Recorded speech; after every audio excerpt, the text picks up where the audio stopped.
continue on with our variations in normal function of the skin, so we've already looked at cancer and burns, but now we need to look through some other problems that can occur in the skin. First one up is eczema. Now, eczema itself is usually presenting as a red rash, but it's actually an allergic reaction. The skin itself is going to be resulting in this allergic reaction and have a red, sometimes itchy, scaly looking system. As you can see here on this one of the forearms, that's a pretty extensive aspect of the whole entire arm coming up. Eczema is not always going to encompass an entire limb like that. Sometimes it's just small spots, little areas that can pop up anywhere on the entire body. So, eczema. Psoriasis.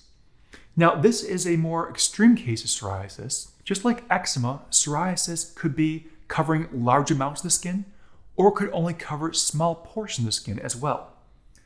But again, it's more of a red, scaly appearance, the skin just not quite being in a normal functional state at this point, causing this reaction to occur, so having psoriasis or these patches that cover the body. Now, if you're noticing, a lot of times these patches can start off small. There might be small individual patches here. But then those patches can sometimes end up growing very extensive and kind of join together or be one that kind of spreads out. So the case of psoriasis in this case. Acne. Now, acne itself is usually resulting from a blockage in the actual hair follicle. Keratin, sebum, normally they'd be leaving and going out through the follicle. But if a blockage occurs, so you can see right here, a blockage occurred. It just prevents the passage from anything further down. And that then can start to kind of end up getting larger and causing more problems. And eventually, that blockage can get large enough where it blocks anything from leaving and could become infected as well, causing irritation to the surrounding skin. It's that infection, that bacteria that gets in there and causes infection, is what you see as a whitehead or a blackhead, basically what typical acne is. Now, a lot of times it'll start off and can change, go from black to white, depending on how much infection there is also. So the idea of acne, this could be one single hair follicle, or it could be happening anywhere throughout the body. A lot of times acne is associated with puberty going through the teenage years, because of the change in hormones, the increase in oil production, and all the variables that are changing. It makes it unfortunately a little easier for the skin of those individuals to have these blockages that can cause acne to result. So the idea of acne, but can happen to anyone, any age, but usually more prevalent in the teenage years due to increase in hormones and changing bodies through puberty. Decubitus ulcers, known as bed sores. Now, I have one picture up right now. Just as a little heads up, the next couple stages of pictures could potentially get a little graphic. So I just want to give a fair warning on that one. But bed sores or decubitus ulcers, what these are is a pressure-based issue. So when someone has pressure on the skin for an extended period of time, this isn't 5 or 10 minutes. We're talking hours or days at the same point. That is now causing pressure. The skin itself is being pinched between whatever is underneath it, chair, bed, whatever the surface is. Even if you think it's soft, like, oh, the bed's soft, that still puts pressure because the bones above it, whether it be the coxal bone in the hip, or the scapular shoulder, or the humerus, or the ulna, the radius pushing the arm, the continuous constant pressure without being alleviated. So if you pick up and move, that changes things. It's the constant pressure for a long period of time can start to cause irritation of the skin. Just not getting enough time to replenish blood supply and bring things back in because the pressure is slowing things down and causing damage. The case of stage 1, you can see it's just redness. All you're seeing here is a redness of the skin.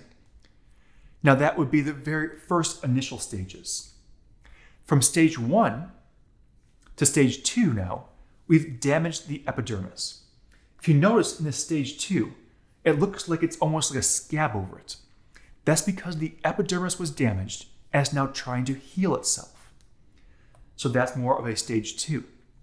Stage 3 is the full thickness of the skin. If you notice here, the whole entire skin is gone. What you're seeing is what's below the skin in these places. So in stage 3, the full thickness of the skin. And stage 4 gets even worse than this one, I'll give you a heads up. Stage 4 is gone right through the skin again, so completely through the skin, but now we're damaging muscle, tissues, we're damaging bones, we're getting right down there. So it's not just the skin damage, the muscle itself is being compressed long enough where it's being damaged. So in this one what you're seeing, the red is all muscle, the white is even more damaged aspect there. What that is could be looking at tendons, or it could be the fascia inside the muscle. But you notice how the muscle itself is pitted or divoted because the muscle itself has been damaged in this case. But these are all based on constant pressure with no alleviation. That means this individual that hit stage 3 or stage 4 had set pressure on that point for a very long time without moving at all. All right, a boil, or known as a furuncle. Now in this case, what you're seeing here is this little area right there. What it is the inflammation of a hair follicle. So you're thinking, well, hold on, what's the difference of that acne versus furuncle? Well, furuncle has to be a hair follicle. Acne, obviously you can get it in your face in different places where you don't necessarily associate major or large hairs, but it's still a hair follicle, just not the same exact structure. So furuncle, though, is a hair follicle itself still infected, just like you would have from acne. So this ends up with accumulation of pus and dead tissue in that location. So the case of a furuncle, building up in a hair follicle, similar to acne, but a lot of times a furuncle can actually even get a little bit larger, unfortunately, because you have more of a buildup as it grows. So the case of a furuncle or a boil. Stretch marks. Now in this case, you can see there are stretch marks across this individual's abdomen. The stretch marks are resulting when the skin, especially the dermis, is stretched beyond its limits. Now, there's a lot of collagen and elastin in the actual dermis. But still, even with all that elastic fibers and elastin, there's a limitation of how far it can stretch before it starts tearing. Stretch marks are the result of that dermis stretching too much and then tearing. A lot of times, stretch marks are a result of pregnancy, or they're a result of an increase in weight, a more drastic increase in weight.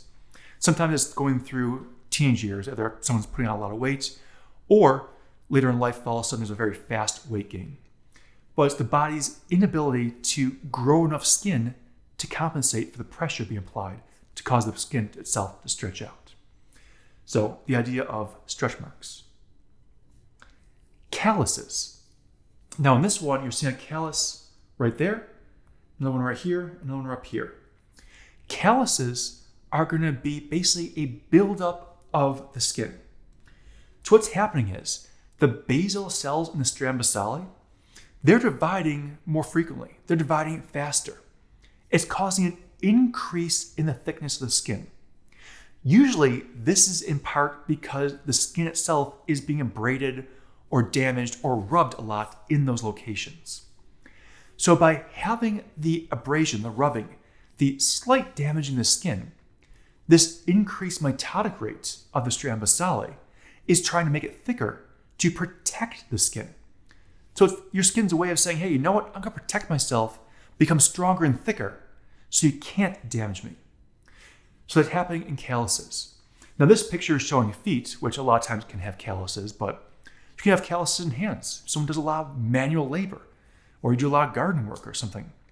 The idea is if you have the same repetitive over and over motion, holding a shovel, a rake, a tool in a machine shop or a factory or whatever job it is, if you're constantly having the same abrasion, same force on the skin, it can build up calluses to help protect those areas. And they usually build up right along where the knuckles are to help protect the bone that's directly underneath that. But they can build up anywhere. You can technically have a callus on an elbow if that elbow is constantly hitting something over and over, trying to protect that area.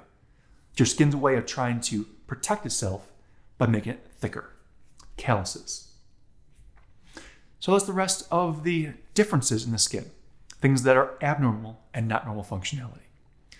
So overall, that is the integumentary system: skin, hair, nails, structures, functions, and then some things that happen when function isn't quite normal.